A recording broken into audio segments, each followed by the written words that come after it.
സാഹിത്യം എന്നും നല്ല സിനിമയ്ക്ക് അടിത്തറയായി തീർന്നിട്ടേയുള്ളൂ. മികച്ച സാഹിത്യ സൃഷ്ടികളിൽ നിന്നാണ് മികച്ച സിനിമകൾ ഉണ്ടായിട്ടുള്ളത്.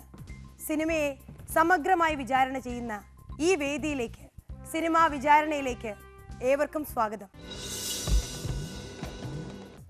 ഉയിർത്തെഴുന്നേൽപ്പ്, വിശ്വവിഖ്യാതമായ മൂക്ക്, ഗണിതം, നിലാവറിയുന്നു, മരണം ദുർബലം, ഉള്ളുരുക്കം, പെരുവഴിയിലെ കരിയിലകൾ, ശമനതാളം തുടങ്ങി ഒട്ടനവധി ടെലിവിഷൻ സൃഷ്ടികളിലൂടെ ശ്രദ്ധേയനായ സംവിധായകൻ.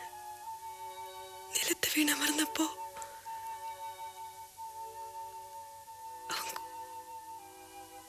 കുട്ടിക്കാലത്തിന്റെ സന്തോഷത്തിലാ തലചായ്ച്ചത്. അവന്റെ ചിരി നിങ്ങൾക്ക് ഓർമ്മയുണ്ടോ? അപ്പോഴും അവൻ ചിരിക്കുമായിരുന്നു. അഗ്നിസാക്ഷിയിലൂടെയും അകലയിലൂടെയും സിനിമാ രംഗത്ത് തന്റെ സാന്നിധ്യം അറിയിച്ച സംവിധായകൻ.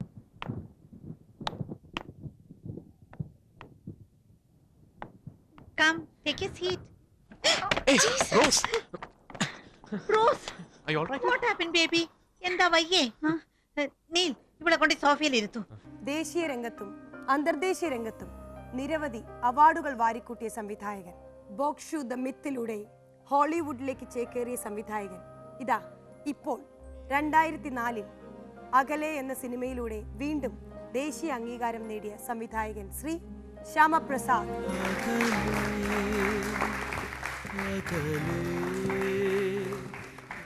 സിനിമാ വിചാരണയിലേക്ക് സ്വാഗതം. Thank you. ആദ്യം തന്നെ ഞങ്ങളുടെ എല്ലാവരുടെയും പിന്നെ അമൃത TV പ്രേക്ഷകരുടെയും അനുമോദനങ്ങൾ. Thank you very much. അകലയിലൂടെ വീണ്ടും ദേശീയ അംഗീകാരം താങ്കളെ തേടിയെത്തിയിരിക്കുന്നു. എന്ത് തോന്നുന്നു ഇപ്പോൾ? സന്തോഷം തോന്നുന്നു. നമ്മൾ വളരെ കാര്യമായി ശ്രദ്ധിച്ച് ഒരുപാട് ലിമിറ്റേഷനകത്ത് നിന്നുകൊണ്ട് വളരെയധികം സഹപ്രവർത്തകരുടെ സ്നേഹത്തോടും സഹകരണത്തോടും കൂടി ചെയ്തിട്ടുള്ളൊരു വർക്കിന് അങ്ങനെ ഒരു ദേശീയ അംഗീകാരം കിട്ടുമ്പോൾ അതെനിക്ക് മാത്രമല്ല എൻ്റെ ഹോൾ ടീമിന് ഒരു അംഗീകാരമാണെന്ന് ഞാൻ വിശ്വസിക്കുന്നു. സന്തോഷം തോന്നുന്നുണ്ട്. അകലെ എന്താണ് താങ്കൾക്ക്? അകലെ എൻ്റെ വളരെ വളരെ അടുത്ത ഒരു ചിത്രമാണ്. അത് വളരെ ജീവിതത്തിൻ്റെ അടിസ്ഥാനപരമായിട്ടുള്ള കാര്യങ്ങളെപ്പറ്റി പറയുന്ന കാര്യങ്ങളാണ്. സ്നേഹം, ഓർമ്മകൾ, ഈ ജീവിതത്തിൽ ഉണ്ടാവേണ്ട ആർദ്രത, ഇതിനെയൊക്കെക്കുറിച്ച് പറയുന്ന കാര്യങ്ങളാണ്. എസെൻഷ്യലി ഹ്യൂമാനിറ്റിയെക്കുറിച്ചുള്ള ഒരു കഥയാണ് അകലെ. അപ്പോൾ ആ അർത്ഥത്തിൽ അങ്ങനെ അടിസ്ഥാനപരമായ കാര്യങ്ങൾ ഇന്നും പറയാനുണ്ട് എന്നുള്ളത് തന്നെ എനിക്ക് വളരെയധികം ഇമ്പോർട്ടൻ്റ് ആയിട്ടുള്ള കാര്യമായി തോന്നുന്നു.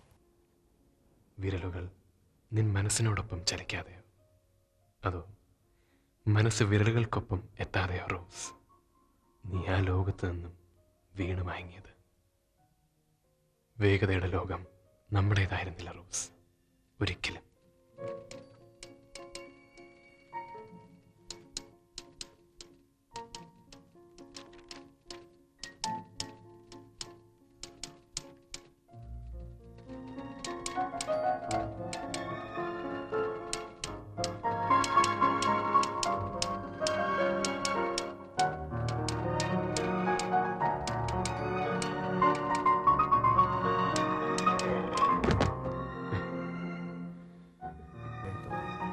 അകലെയും അഗ്നിസാക്ഷിയും എടുക്കുമ്പോൾ ലളിതാംബിക അന്തർജനത്തോടും ടെനസി വില്യംസിനോടും അങ്ങേക്ക് നീതി പുലർത്താനായും തോന്നുന്നുണ്ടോ?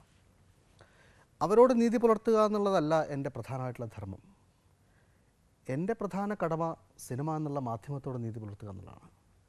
സിനിമ കാണാൻ വരുന്ന ആളുകൾക്ക് പൂർണ്ണതയുള്ള അർത്ഥമുള്ള ഒരു സൃഷ്ടി കൊടുക്കുക എന്നുള്ളതാണ് എൻ്റെ ധർമ്മം.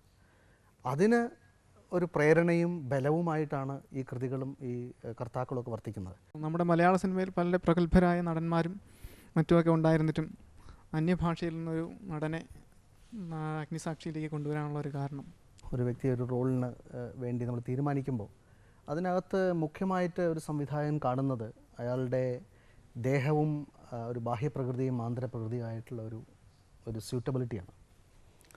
മലയാളത്തിൽ വളരെ പ്രഗത്ഭരായിട്ടുള്ള നടന്മാരുണ്ട്, പ്രതിഭാശാലികളായിട്ടുള്ള നടന്മാരുണ്ട്. പക്ഷേ ആ കഥാപാത്രത്തിൻ്റെ ഞാൻ കണ്ട രൂപത്തിന് ചേർന്നവരായിട്ട് അന്ന് നിലവിലുള്ള ആളുകളെ എനിക്ക് കണ്ടെത്താൻ പറ്റിയില്ല.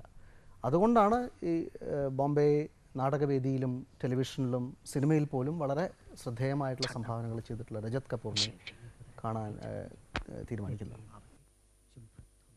അത്യാവശ്യമായിട്ടൊരു കാര്യമുണ്ട്. അമ്മയ്ക്ക് ദീനം കലശലായിരിക്കണം. എന്നെ കാണണമെന്ന് പറഞ്ഞ് ആളെ വിട്ടിട്ടുണ്ട്. എനിക്ക് പോണം, അമ്മയെ കാണണം. പൊക്കോളും അത്ര നിർബന്ധാച്ചാൽ. പക്ഷെ പിന്നെ ഈ പടി തിരിച്ചിങ്ങോട്ട് ചവിട്ടണ്ട. അത്ര ഗതികളൊന്നും വന്നിട്ടില്ല മാനമ്പള്ളി ഇല്ലത്തിന. ഇവിടെ ആത്തേമാരായി വരും മുമ്പ് ഞാനൊരു മകളായിരുന്നു. ആ അമ്മയാണ്. അമ്മയ്ക്ക് ഭ്രഷ്ടാച്ചാൽ എനിക്കും ഭ്രഷ്ടായിക്കോട്ടെ. ഇതെന്റെ കടമയാണ്. അഗ്നിസാക്ഷിയിലെ കാസ്റ്റിങ്ങും അഭിനേതാക്കളുടെ പ്രകടനമൊക്കെ വളരെ ക്രിട്ടിക്കലാണ്. പല പ്രായത്തിലുള്ളവരാണ്, പ്രായത്തിൽ നിന്ന് അങ്ങോട്ടും ഇങ്ങോട്ടും പോകേണ്ടി വരുന്ന അവസ്ഥയുള്ളവരാണ്. അപ്പോൾ നമ്മളുടെ എല്ലാം ഇവിടുത്തെ നിർമ്മാണ മറ്റ് ഒരു അഭിനേതാവിനെ ഒരുക്കുന്ന സാഹചര്യങ്ങളുടെയൊക്കെ ഒരുപാട് പരിമിതികൾ അതിൻ്റെ പാത്രാവിഷ്കരണത്തിൽ സംഭവിച്ചിട്ടുണ്ട്. ഞാൻ നിങ്ങൾ പറഞ്ഞതിനോട് പൂർണ്ണമായും യോജിക്കുന്നു.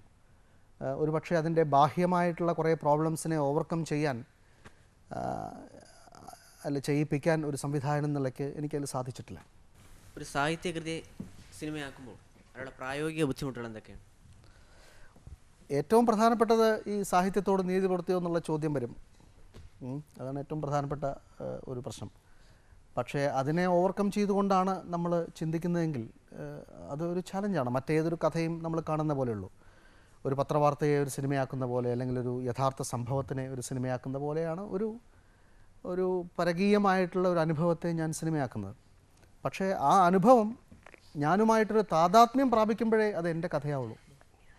അഗ്നിസാക്ഷിയിലെ വ്യക്തികൾ, സംഭവങ്ങൾ, അതിൻ്റെ വികാരങ്ങൾ, അതിലെ കാഴ്ചപ്പാടുകൾ, ഇതെല്ലാം ഞാൻ കൂടി അത് ഏറ്റെടുക്കുമ്പോഴേ, അത് എൻ്റെ കൂടി സ്വന്തമാവുമ്പോഴാണ് അത് എൻ്റെ സിനിമയായി മാറുന്നത്. അപ്പോൾ പിന്നെ അതിനകത്ത് പ്രോബ്ലംസേ ഇല്ല, ചാലഞ്ചസേ ഇല്ല. It is actually a support, a great trust for a creative artist like director. അഗ്നിസാക്ഷിയിൽ രജത് കപൂറിന് പകരം മലയാളത്തിലെ ഏതെങ്കിലും കഴിവുള്ള താരമായിരുന്നെങ്കിൽ വാണിജ്യപരമായി കുറച്ചുകൂടി ഗുണം ചെയ്യുമായിരുന്നില്ലേ? വാണിജ്യപരമായ മൂല്യം എന്നൊക്കെ പറയുന്ന പല ഘടകങ്ങളുമായിട്ട് ബന്ധപ്പെട്ട് കിടക്കുന്നതല്ലേ. ഇപ്പോൾ ഏറ്റവും പ്രധാനപ്പെട്ട ഒന്നോ രണ്ടോ താരങ്ങൾ ഉണ്ടായതുകൊണ്ട് മാത്രം സിനിമകൾ വിജയിക്കുന്നില്ലല്ലോ. അതിൻ്റെ എല്ലാ ഘടകങ്ങളുമായത് ചേർന്ന് അത് ഒരു ശക്തമായിട്ടുള്ള അർത്ഥവത്തായിട്ടുള്ള ഒരു പ്രോഡക്റ്റായി മാറുമ്പോൾ മാത്രമേ അത് വിജയമാവുള്ളൂ. അർത്ഥവത്തായ പല ഘടകങ്ങളുടെയും ചേരുവയാണ് ഒരു നല്ല സിനിമയിൽ ഉണ്ടാവുന്നത് എന്ന് ശ്യാമപ്രസാദ് നമ്മോട് പറയുന്നു. സിനിമാ വിചാരണ ഒരു ഇടവേളയിലേക്ക് പോവുകയാണ്. ഇടവേളയ്ക്ക് ശേഷം ശ്രീ ശ്യാമപ്രസാദ് അദ്ദേഹത്തിൻ്റെ ടെലിവിഷൻ സൃഷ്ടികളെക്കുറിച്ച് നമ്മോട് വീണ്ടും സംസാരിക്കും.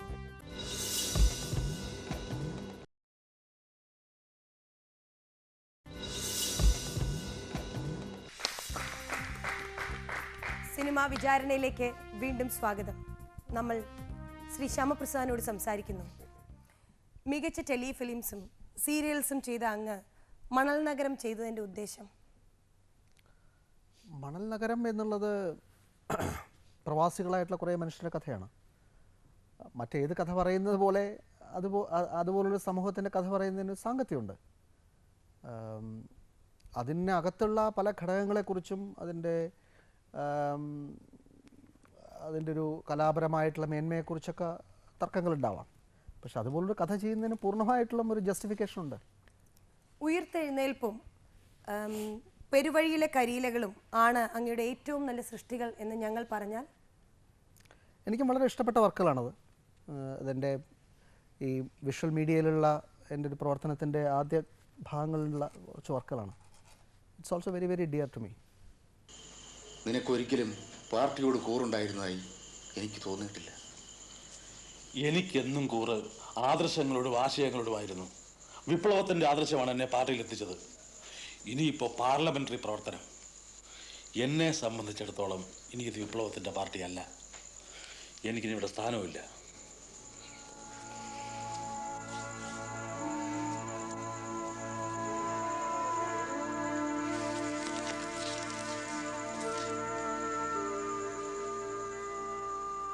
നഗരത്തിൻ്റെ പഴയ ഭാഗത്ത് വളരെ കാലം നമ്മൾ ഒന്നിച്ച് താമസിച്ചിരുന്ന ആ വാടക മുറിയുടെ സ്വകാര്യതയിൽ വെച്ച് നമ്മൾ യാത്ര പറഞ്ഞു. നമുക്കപ്പോൾ പരസ്പരം നോക്കാൻ തന്നെ കഴിഞ്ഞില്ല. നീ പറഞ്ഞു എഴുതാം, എവിടെയെങ്കിലും വെച്ച് കാണാം എന്ന്. പക്ഷേ നീ എഴുതുകയുണ്ടായില്ല. കത്തുകളിലൂടെ ആത്മാർത്ഥത അഭിനയിക്കാൻ നിനക്കറിയില്ലായിരുന്നു. സർ, നായികാപ്രധാനമായ കല്ലുകൊണ്ടൊരു പെണ്ണെന്ന സിനിമ വേണ്ടത്ര വിജയിച്ചില്ല. എന്താണ് അതിൻ്റെ കാരണം? നായികാ പ്രാധാന്യം എന്നുള്ളത് കല്ലുകൊണ്ട് പെണ്ണിൽ മാത്രമല്ല, എൻ്റെ മിക്ക വർക്കുകളിലും ഉള്ളതാണ്. അതുകൊണ്ട് നായികാ പ്രധാനമായതുകൊണ്ടല്ല കല്ലുകൊണ്ട് പെണ്ണിൻ്റെ ഒരു റിസൾട്ട് ഉണ്ടായത്. കല്ലുകൊണ്ട് പെണ്ണിൻ്റെ നിർമ്മാണ സാഹചര്യങ്ങൾ കൊണ്ട് അത് വളരെയധികം വൈകിയാണ് അത് റിലീസ് ചെയ്യേണ്ടി വന്നത്. അപ്പോൾ അതുകൊണ്ട് തന്നെ അതിൻ്റെ ഒരു പ്രൊമോഷണൽ പ്ലാൻ കാര്യങ്ങളെല്ലാം അത് വേണ്ട രീതിയിൽ ഫലപ്രദമായിട്ട് നമുക്ക് ചെയ്യാൻ പറ്റിയില്ല. അതുകൊണ്ടായിരിക്കണം അത് പരാജയപ്പെട്ടെന്ന് എനിക്ക് തോന്നുന്നു.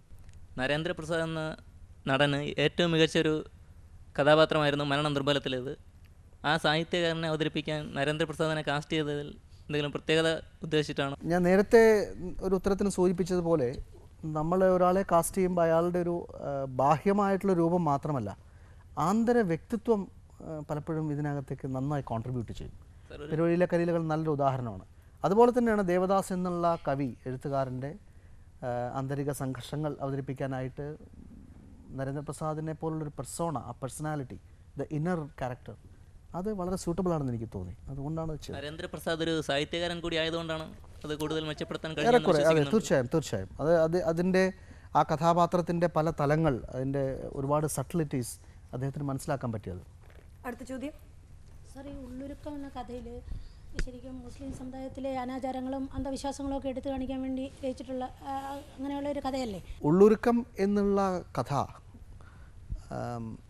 മുസ്ലിം സമുദായത്തിൻ്റെ അന്ധവിശ്വാസങ്ങൾ, ഒരു കാലഘട്ടത്തിൽ നിലനിന്നിരുന്ന അന്ധവിശ്വാസങ്ങളെ കാണിക്കാനായിട്ട് എഴുതിയതല്ല. ആ ഒരു തെറ്റിദ്ധാരണ അരുത്. ആ കഥയും അതിൻ്റെ ബാക്ക്ഗ്രൗണ്ടായിട്ടുള്ള ദൈവത്തിൻ്റെ കണ്ണ് എന്നുള്ള അദ്ദേഹത്തിൻ്റെ വളരെ പ്രശസ്തമായ നോവലും ആ സമുദായത്തിനകത്ത് ജീവിക്കുന്ന ഒന്ന് രണ്ട് വ്യക്തികളുടെ മാനസിക സംഘർഷങ്ങളുടെ കഥയാണ്. ഒരു കുട്ടി തൻ്റെ കണ്ണിലൂടെ ഉന്മാദത്തെയും ജീവിതത്തെയും മരണത്തെയും വേർപാടിനെയൊക്കെ കുറിച്ച് പഠിക്കുകയാണ്. എങ്ങനെ കാലം പോകുന്നു അയാൾക്ക് മുമ്പിലൂടെ. അയാളുടെ ഒരു ഇളയച്ചൻ, ഒരു ഉന്മാദാവസ്ഥയിലേക്ക് പോകുന്നൊരു ഇളയച്ചൻ, പക്ഷേ ലൈഫ് കണ്ടിന്യൂസ്, പിന്നെയും വിരിയുന്ന ഇലച്ചാർത്തുകളുണ്ട്. ഇങ്ങനെയൊക്കെയുള്ള ലൈഫിനെ കുറിച്ചുള്ള ഒരു സ്റ്റഡിയാണത്. അല്ലാതെ അത് ഒരു പ്രത്യേക സമുദായത്തിൻ്റെ ഒരു കഥയായിട്ടല്ല അത് അദ്ദേഹം എൻ പി മുഹമ്മദ് എഴുതിയതും എൻ്റെ ചിത്രത്തിൽ അത് പ്രകാശിപ്പിച്ചിരിക്കുന്നത്. താങ്കളുടെ എല്ലാ സൃഷ്ടികളിലും എല്ലാം, ടെലിവിഷനായാലും സിനിമയായാലും, ഈ ഉള്ളൊരുക്കം കാണാം. ശ്യാം എന്ന മനുഷ്യൻ, ശ്യാം എന്ന വ്യക്തി ഇത്രയധികം സംഘർഷങ്ങളിലൂടെ കടന്നു പോകുന്ന ഒരാളാണോ? സംഘർഷം എന്ന് വിളിക്കാൻ വയ്യ, പക്ഷേ ഒരു ഡീപ്പറായിട്ടുള്ള അല്ലെങ്കിൽ കുറേയും കൂടി മൂർച്ചേറിയ ഇൻറ്റൻസ് ആയിട്ടുള്ള ഒരു സെൻസിറ്റിവിറ്റിയാണ്, ആർദ്രതയാണ് ഓരോ വ്യക്തിയും കലാകാരനാക്കുന്നത്. അല്ലെങ്കിൽ അയാൾ കലാകാരനാവാനുള്ള, അല്ലെങ്കിൽ വെറൊരു എൻ്റർടൈനറാണ്, ആളുകളെ രസിപ്പിക്കുന്ന ആൾ മാത്രമാണ്. അവരുടെ വേദനകളെ പങ്കിടുന്ന ഒരു മോമെൻ്റ് വരുമ്പോഴാണ് അയാൾ യഥാർത്ഥത്തിൽ കലാകാരനാവുന്നത്. ആ ആർദ്രതയും ആ സാന്ദ്രതയുമാണ് എനിക്ക് തോന്നുന്നു ഏതൊരു കലാകാരൻ്റെയും ഒരു അടിസ്ഥാന ലക്ഷണം. പക്ഷെ താങ്കളുടെ സൃഷ്ടിയായ ഗണിതം, അതിൻ്റെ അപ്രോച്ച്, അതിൻ്റെ വേ ഓഫ് പ്രസൻറ്റിങ് എല്ലാം ശ്യാമപ്രസാദിനെ വളരെ വ്യത്യസ്തനായി പ്രേക്ഷകരുടെ മുന്നിലേക്ക് എത്തിച്ചു. അത് മനഃപൂർവ്വമുള്ളൊരു ഗണിതത്തിൻ്റെ the style of making is more breezy, കുറച്ചുകൂടി ലൈറ്റ് ഹാർട്ടഡ് ആണ്. പക്ഷേ അടിസ്ഥാനപരമായിട്ട് അതിലെ സമസ്യയും ഇതുതന്നെയാണ്. ഒരാളുടെ ഒരു ചെറുപ്പക്കാരൻ്റെ ധാർമ്മിക സംഘർഷമാണത്. എന്ന് വെച്ചാൽ ആ ഒരു സോഫ്റ്റ്വെയറിൻ്റെ ഒരു കോഡ് ഞാൻ പകർത്തിയെടുത്ത് അത് ഉപയോഗിക്കുന്നത് തെറ്റോ ശരിയോ, അതുകൊണ്ടുണ്ടാകുന്ന നേട്ടങ്ങൾ എന്ത്, അത് അവസാനം ആ ഒരു സമസ്യയിൽ നിന്ന് ആൾ പുറത്തു വരികയാണ് ചെയ്യുന്നത്. Ultimately we are all face with lot of crisis and questions in this life. പല തലങ്ങളിലായിട്ട്, ധാർമ്മികമാവാം, സാമൂഹികമാവാം, രാഷ്ട്രീയമാവാം, വൈകാരികമാവാം. അപ്പം അതിൻ്റെയൊക്കെ ഉത്തരങ്ങൾ തേടാനുള്ള ശ്രമങ്ങളാണ് കലാകാരനും കലയും എന്നും ചെയ്തുകൊണ്ടിരിക്കുന്നത്. ബോളിവുഡിനെയും ഹോളിവുഡിനെയും അപേക്ഷിച്ച് സാങ്കേതികപരമായി നമ്മുടെ മലയാള സിനിമ വളരെയേറെ പിന്നോക്കമാണല്ലോ. ഈ ഒരു ആസ്പെക്റ്റിലൂടെ നോക്കുമ്പോൾ സാറിന് എന്തെങ്കിലും ഒരു മലയാളിയായി ജനിച്ചു എന്നതിൽ ദുഃഖം തോന്നിയിട്ടുണ്ടോ? ഒരിക്കലുമില്ല, നെവർ. സാങ്കേതികമായിട്ടുള്ള മികവല്ല ഇതിനകത്തെ ഒരു പ്രധാന ഘടകം. ഒരു കലാസൃഷ്ടി ഉണ്ടാക്കുന്നതിന് അത് നമുക്ക് ജീവിതത്തെ എത്രമാത്രം ആർദ്രതയോടെ, സ്നേഹത്തോടെ, സത്യസന്ധതയോടെ സമീപിക്കാൻ പറ്റും, അതിൽ നിന്ന് എങ്ങനെ സഹജീവികൾക്ക് വേണ്ടി നമ്മൾ ആ കഥകൾ പറഞ്ഞു കൊടുക്കാൻ പറ്റും എന്നുള്ളൊരു അടിസ്ഥാനപരമായിട്ടുള്ള ഒരു കാഴ്ചപ്പാടാണ് വേണ്ടത്. നമുക്ക് വളരെയധികം ഇമെയിൽസ് വന്നിട്ടുണ്ട്. അതിൽ ഒരെണ്ണം വായിക്കുകയാണ്. ഭാമ സുരേന്ദ്രനാണ് അയച്ചിരിക്കുന്നത്, കൊച്ചിയിൽ നിന്ന്. Sir, I would like to talk about one of your telefilms rather than about your films. I had seen Vishwavikhyatamaya Mooka. You had used animation techniques very intelligently in the telefilm. But did it get noticed at that time? I think the present generation should get a chance to see such works. Don't you feel so? Suppose you had done it now, would you have attempted such animations now? ദൂരദർശനാണത് നിർമ്മിച്ചത്. ഏകദേശം വളരെ വർഷങ്ങൾക്ക് മുമ്പാണത്. അന്ന് ഈ പറഞ്ഞ പോലെ digital ഈ അനിമേഷൻ്റെയും ക്രോമാക്കിയുടെയൊക്കെ വളരെ പ്രാകൃതമായിട്ടുള്ള അവസ്ഥയിലാണ് അതുപോലുള്ളൊരു സാധനം ചെയ്യാൻ ധൈര്യപ്പെട്ടത്. 10-15 വർഷങ്ങൾക്ക് മുമ്പ്. ആഷ് ആസ്ക്സ് അത് ഇന്നത്തെ ഒരു സാഹചര്യത്തിൽ എനിക്ക് ചെയ്യാൻ ധൈര്യം പോലും ഉണ്ടാവില്ല. അന്നത്തെ ഒരു പക്ഷേ ഒരു മെച്യൂരിറ്റി കുറവ് കൊണ്ടുള്ള ഒരു എടുത്തുചാട്ടം പോലും ആയിരുന്നു എനിക്ക് തോന്നുന്നു. പക്ഷേ it was for that time it was received very well. അന്ന് മറ്റ് ചാനലുകളില്ലായിരുന്നു, ദൂരദർശൻ മാത്രമേ ഉണ്ടായിരുന്നുള്ളത് കൊണ്ട് മിക്കവാറും ആളുകൾ ഇത് കണ്ടു. Another email അയച്ചിരിക്കുന്ന Deepa PM from Manampur. I had seen your recent telefilm Ullurukam. It was well made, but was it well received? There was a time when your telefilms and series like Shamanathalam, Uyirthelnelpu, Maranam Durbalam, etc. were well received. Don't you feel that Ullurukam didn't get noted as it should have been? Don't you feel that this is something that every telefilm maker experiences in the present scenario? As someone at the helm of affairs in a channel and as someone who has been associated with television for so long, would you like to suggest a remedy for this? Because this proves beyond doubt that the sensibilities of our television viewing audience have faltered. Deepa. She is right. ഞാൻ ഈ ടെലിഫിലിമുകൾ ഉണ്ടാക്കിക്കൊണ്ടിരുന്നൊരു കാലഘട്ടത്തിലെ ഒരു media scenario അല്ല ഇന്നുള്ളത്. It's A multi channel multi option situation. അതുകൊണ്ട് തന്നെ ഒരു വ്യൂവറുടെ attention കിട്ടാൻ വളരെയധികം ബുദ്ധിമുട്ടുണ്ട്. മാരേജ് പ്രപ്പോസൽ, ഗ്ലാസ് മെനജറി, കല്ലുകൊണ്ടൊരു പെണ്ണ് തുടങ്ങിയ നാടകങ്ങൾ താങ്കൾ സിനിമയിലേക്കും ടെലിവിഷനിലേക്കുമൊക്കെ ചിത്രീകരിച്ചു. സ്കൂൾ ഓഫ് ഡ്രാമ ബാക്ക്ഗ്രൗണ്ട് ആണോ അതിനെ പ്രേരിപ്പിച്ചത്? ഒരു വലിയ അളവിൽ കറക്റ്റ്. നാടക സാഹിത്യം, വിശ്വ നാടക സാഹിത്യമായിട്ട് പരിചയപ്പെടാനുള്ള അവസരം ഉണ്ടായത് ഞാൻ നാടക സ്കൂളിൽ പഠിച്ചപ്പോഴാണ്. പ്രേക്ഷകർ താങ്കൾക്ക് ആരാണ്? എൻ്റെ ഒരു എക്സ്റ്റൻഷനാണ്. ഞാൻ പ്രധാനമായിട്ടും സിനിമ ഉണ്ടാക്കുന്ന ഞാൻ കൂടി കാണാൻ ഇഷ്ടപ്പെടുന്ന സിനിമയാണ്. ഞാനുമായി സഹഭാവം പുലർത്തുന്ന എത്രയോ ആയിരക്കണക്കിന് ആളുകൾ ഈ ലോകത്തുണ്ടെന്ന് എനിക്കറിയാം. അവരിലുള്ള എന്നെ തിരിച്ചറിയാനാണ് ഞാൻ ശ്രമിക്കുന്നത്. So they are my self actually. ഞാൻ എന്നോടൊരു സത്യസന്ധത കാണിച്ചില്ലെങ്കിൽ, ഇപ്പം പലരും പറഞ്ഞ പല വർക്കുകളെക്കുറിച്ചും ഞാൻ എന്നോട് സത്യസന്ധത കാണിക്കാത്ത അവസരങ്ങളിലെല്ലാം പ്രേക്ഷകർ എനിക്ക് നേരെ കൈ ചൂണ്ടിയിട്ടുണ്ട്. That is not the true you, which means that is ഞാനും അവരും തമ്മിലുള്ളൊരു വളരെ സജീവമായിട്ടുള്ളൊരു ഇൻറ്ററാക്ഷൻ്റെ ഭാഗമാണത്. അപ്പോൾ നിർമ്മാതാവ് എന്നെപ്പോലെ തന്നെ ഈ പ്രോജക്റ്റിന് അതിന് ജീവൻ കൊടുക്കാനായിട്ട്, അതിനൊരു രൂപം ഉണ്ടാക്കാനായിട്ട് എന്നോടൊപ്പം സഞ്ചരിക്കുന്ന ആളാണ്. എന്നിൽ ആദ്യം വിശ്വാസം അർപ്പിക്കുന്നത് നിർമ്മാതാവാണ്.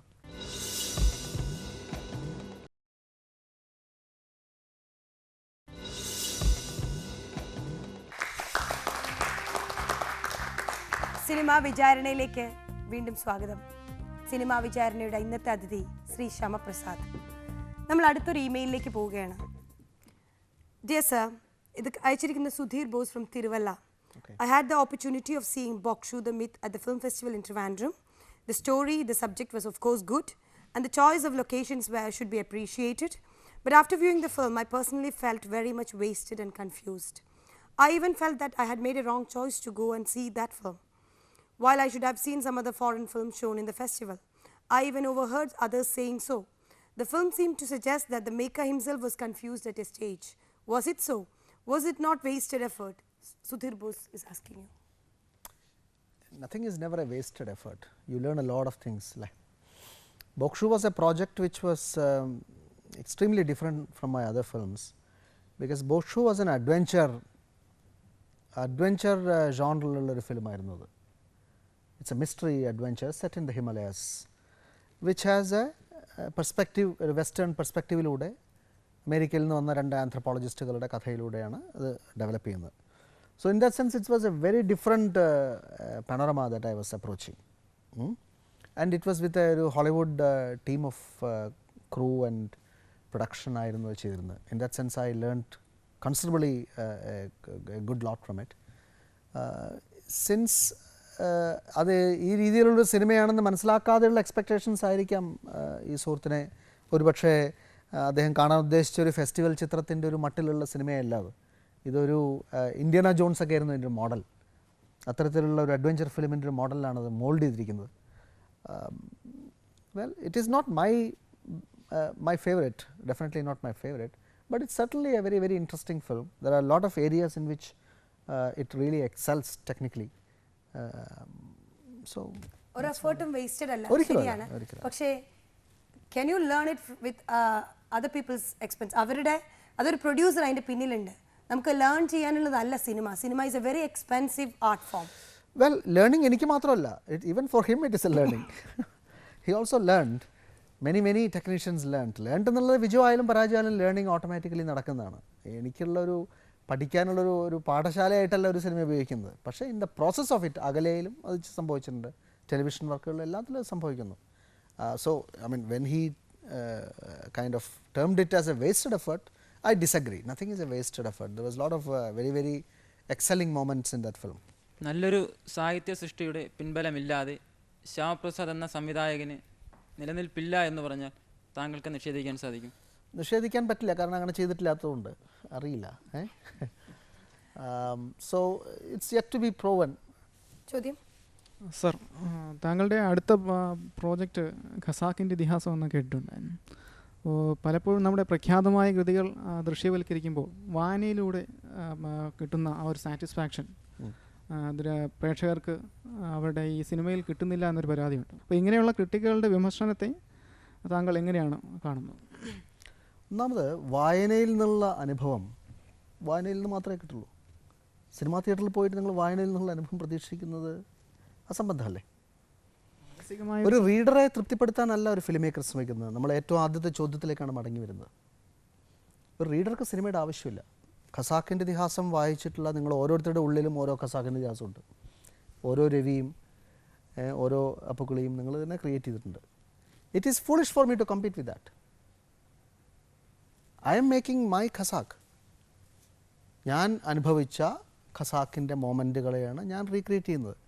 നമ്മൾ ശ്രീ ശ്യാമപ്രസാദിനോട് അദ്ദേഹത്തിൻ്റെ പ്രൊഫഷണൽ ആയിട്ടുള്ള അദ്ദേഹത്തിൻ്റെ ചിന്തകൾ എല്ലാം ചോദിച്ചറിഞ്ഞു. ഇനി കുറച്ച് റാപ്പിഡ് ഫയർ എന്ന ചില വ്യക്തിപരമായ ഇഷ്ടങ്ങളും അനിഷ്ടങ്ങളും ചോദിച്ചറിയാം. ഒ രാജഗോപാൽ കഴിഞ്ഞാൽ ഏറ്റവും ഇഷ്ടപ്പെടുന്ന രാഷ്ട്രീയക്കാരൻ?